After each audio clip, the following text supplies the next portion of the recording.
Thank you. Thank you. Thank you very much. Well, thank you, Tom, for that introduction, and thank all of you for that welcome. I am pleased to be back before the Chamber once again. Those of us who've worked in Washington over the years have developed an enormous respect for the organization and for its members, and the President and I deeply appreciate all that you've done to support key policy initiatives over the years. You know, this is always a very special time in Washington, a time of renewed hope and progress and achievement. I just swore in the new members of the United States Senate this week. We usher in a new year, welcome a new Congress, and renew our resolve to make America safer, stronger, and more prosperous than ever before. In the coming year, our top priority remains winning the war on terror and protecting our homeland against new and unprecedented threats. We know that the terrorists who struck us on September 11th are still at work, still attempting to do everything they can to strike us whenever possible. Where al-Qaeda and its allies are concerned, we are dealing with a network that operates in more than 50 countries, that has murdered Americans in Bali, in Kuwait, in Yemen, in Jordan, and that is determined to acquire and use weapons of mass destruction against us and against our allies. The gravity of the threat we face was underscored in recent days when British police arrested 7 suspected terrorists in London and discovered a small quantity of ricin, one of the world's deadliest poisons for which no cure exists. Make no mistake, America is at war, and the front lines are our centers of work, of transportation, of commerce, and entertainment. Against such enemies, America and the civilized world have only one option. Wherever terrorists operate, we must find them. Wherever they dwell, we will hunt them down. We will stop them in their plotting and training, and we will remain vigilant at all times. We will also continue our efforts to stop the grave danger presented by al-Qaeda or other terrorists joining with outlaw regimes that have developed weapons of mass destruction to attack their common enemies, the United States and our allies. That is why confronting the threat posed by Iraq is not a distraction from the war on terror. It is absolutely crucial to winning the war on terror. As the President has said, Iraq could decide on any given day to provide biological or chemical weapons to a terrorist group or individual terrorist, which is why the war on terror will not be won until Iraq is completely and verifiably deprived of weapons of mass destruction. The United States and our allies are also confronting the threat posed by North Korea's repudiation of its international commitments not to develop nuclear weapons. While not unexpected, given North Korea's recent behavior, today's announcement is of serious concern to North Korea's neighbors and to the entire international community. Their actions threaten to undermine decades of non-proliferation efforts and only further isolate the regime. North Korea's relations with the entire international community depend on their taking prompt and verifiable action to completely dismantle their nuclear weapons program. While confronting the challenges that face us abroad in the coming year, we will need to act aggressively to meet our needs here at home, especially on economic security. Every advance in the war on terror will reduce the danger to our country and remove some of the uncertainties that can discourage investments and undermine economic growth in the long term. As we look to a safer world and to a more secure economic future, the President and I know we'll be able to count on the support of the U.S. Chamber of Commerce. Over the years, the Chamber has played an important role in the struggle for greater economic security, and never more so than during the past 2 years. You gave crucial support to the President's call for early tax relief. You worked with us to gain trade promotion authority, and you helped the President win the fight for terrorism insurance. These are all tremendous achievements, and the President and I thank you for your support. This year, we'll work with you as well to provide more affordable health coverage, to pass a comprehensive energy bill, and to help end unfair, frivolous lawsuits against American businesses and doctors, which are harming consumers and patients. And we remain committed to making the Bush tax cuts permanent and to repealing once and for all the death tax. All these are crucial to our country's economic security. Today, however, I want to talk about the centerpiece of our administration's economic security agenda, the growth and jobs package that President Bush announced on Tuesday in Chicago. To begin with some recent history, President Bush and I came to office facing a recession that had already begun. The first sign of a slowdown had appeared in the summer of 2000. The equity markets began a major downward move in the spring of that year. Among the contributing factors were high and unpredictable energy prices, a steadily rising tax burden, and slowing business investment. President Bush acted decisively to confront all of these challenges. In 2001, he kept his campaign promise to reduce income taxes for everyone who pays them, and more than 100 million individuals, families, and sole proprietorships saw their income tax bills reduced. The Bush tax cuts came just in time, putting a floor under the recession and helping us weather the terrible financial effects of 9/11. The nation gained as well from the President's economic stimulus package enacted last March. We provided unemployment benefits for those who lost jobs in the aftermath of the recession or in the aftermath of 9/11. We provided tax incentives for companies to invest in plant and equipment, and we are helping the people of New York with more than $20 billion to continue their remarkable recovery and rebuilding efforts. Following passage of the economic stimulus, business investment in equipment and software rose in the second and third quarters of last year for the first time in a year and a half. The President helped to restore public confidence in corporate America by signing into law the most far-reaching reforms of American business practices since Franklin Roosevelt lived in the White House. The President has taken other actions as well to strengthen our economy. Refusing to spend wasteful contingent funds authorized by Congress, he demonstrated his determination to enforce spending discipline. The terrorism insurance bill he signed is allowing many construction and real estate projects to go forward, providing jobs for thousands of our people. And he's using the trade promotion authority he's been granted to open up new global markets for American farmers and businesses, creating more jobs for America's men and women. Our administration's pro-growth initiatives were the products of a very clear economic philosophy. The President and I understand that the government does not create wealth, and it does not create jobs, but government policies can and should create the environment in which firms and entrepreneurs will take risk, innovate, invest, and hire more people. Lower taxes, sensible regulation, and more freedom. That's the way to lift wages and to build prosperity all across the country.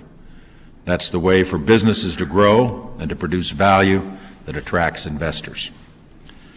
The President's policies, complemented by 12 interest rate cuts by the Federal Reserve to ease deflationary pressures, are succeeding.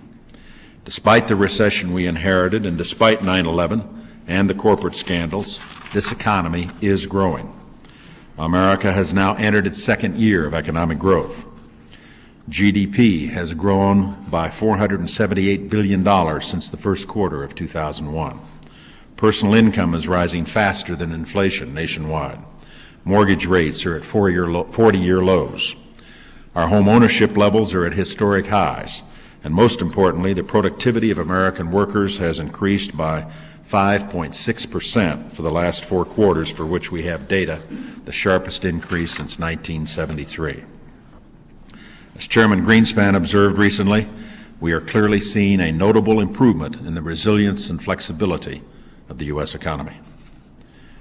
Yet while our economy is sound in the fundamentals, it could be growing faster.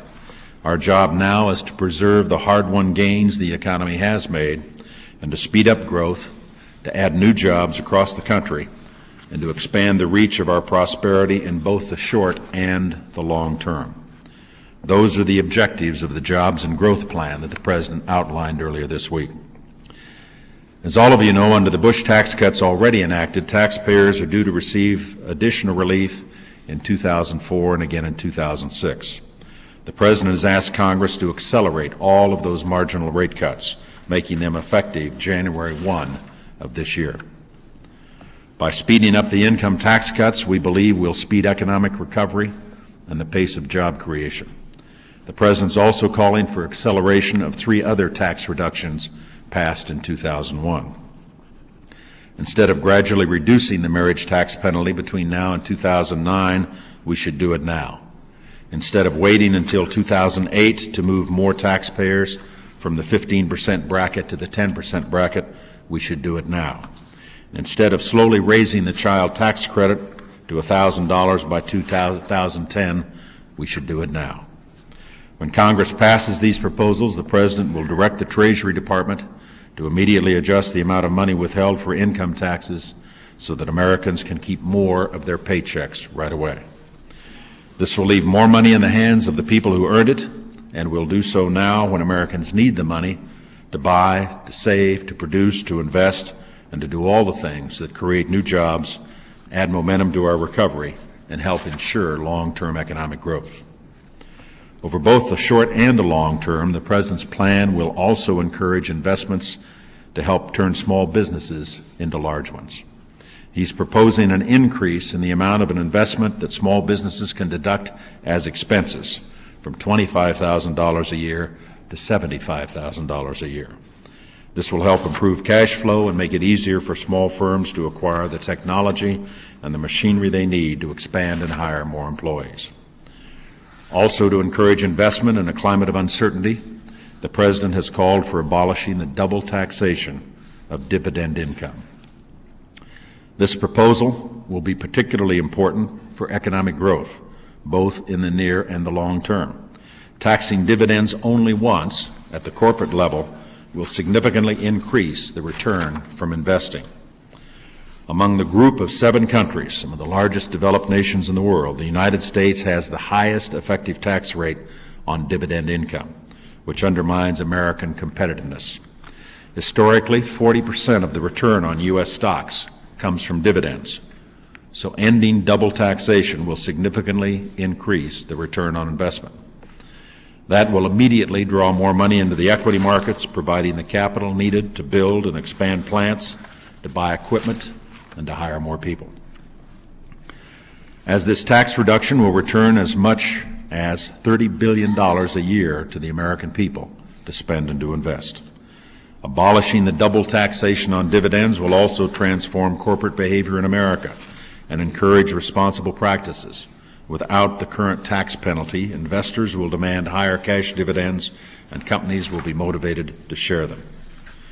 This should discourage companies from artificially inflating profits just to cause a temporary spike in stock prices.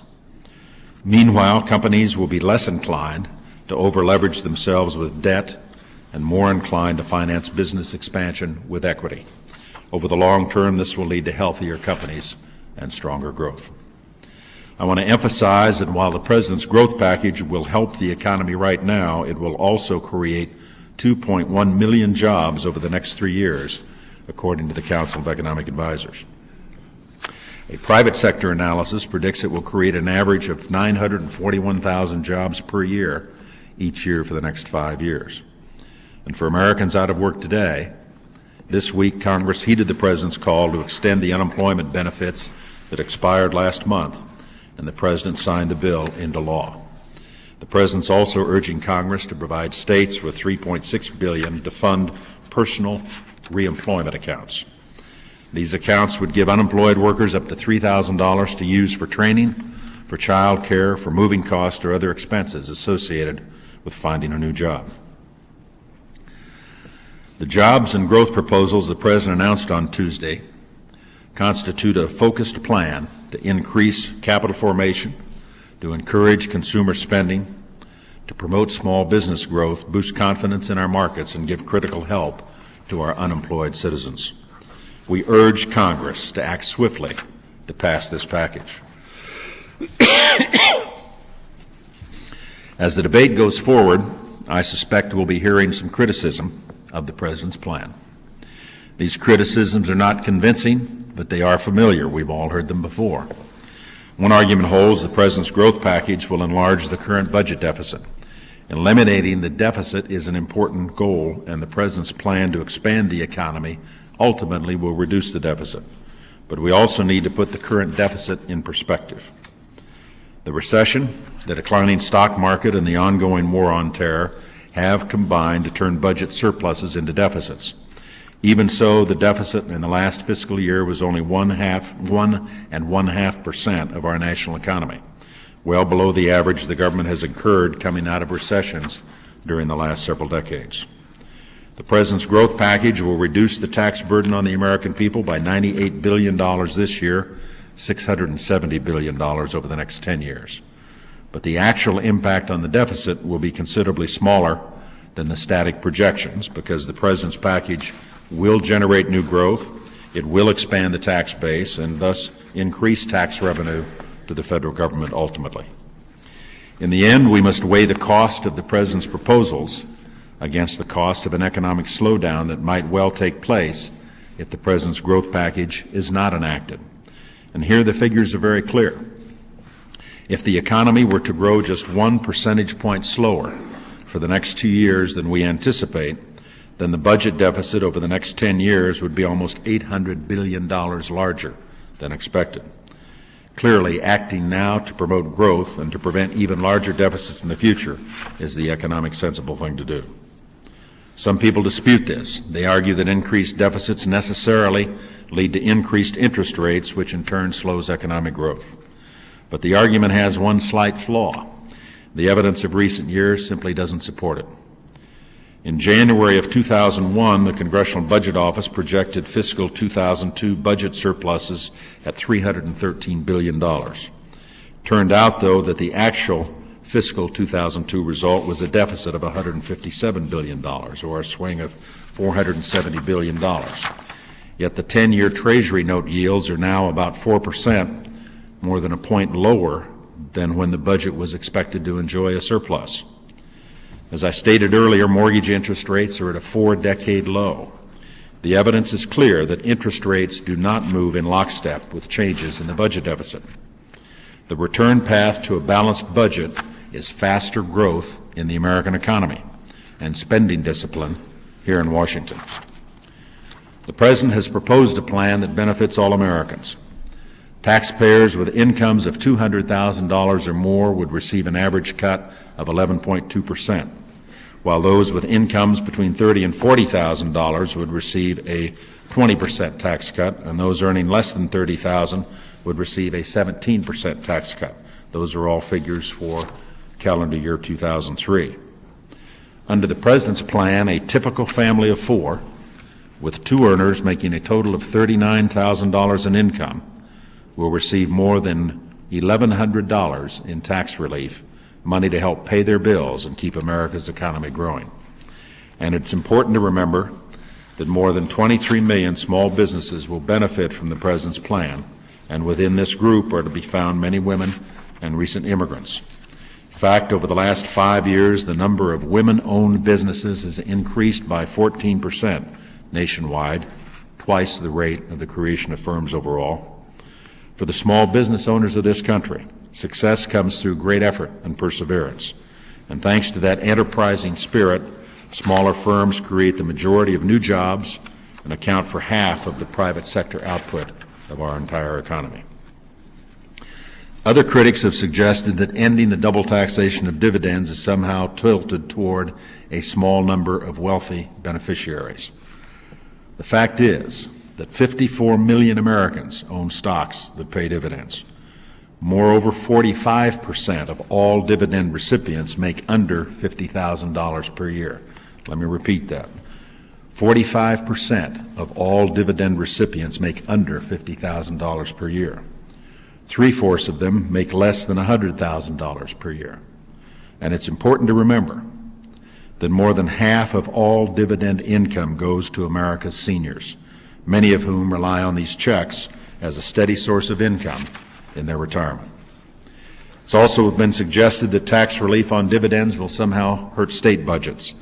But our Council of Economic Advisors projects that the President's jobs and growth package will increase our gross domestic product by 0.4% this year and 1.1% next year, boosting annual state revenues by some $6 billion. And these greater revenues will more than offset the revenues states lose from the dividend exclusion.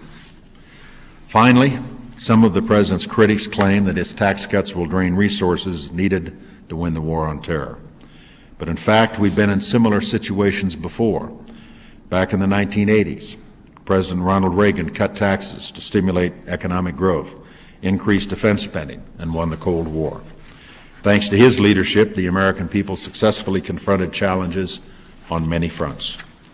Today, confronted yet again by a host of challenges, we can and we will achieve success across the board.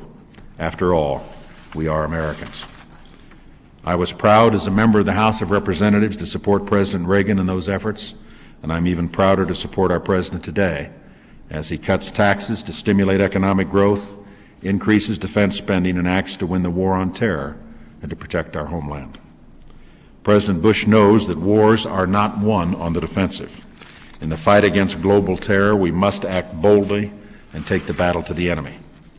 The only path to safety is the path of action, and the United States of America will act. We will confront every threat from every source that could possibly bring harm to our country. We will act boldly on the domestic front as well. The President is confident that his jobs and growth package will unleash the productive energies of the American people, empowering them to work, to build, and to create a better America. Ultimately, it all comes down to a question of trust, and the President and I trust our fellow Americans. As he said on Tuesday, the courage and enterprise of the American people have never failed, and they will see us through once again. And there is no doubt in my mind that this great nation will indeed prevail. Thank you very much.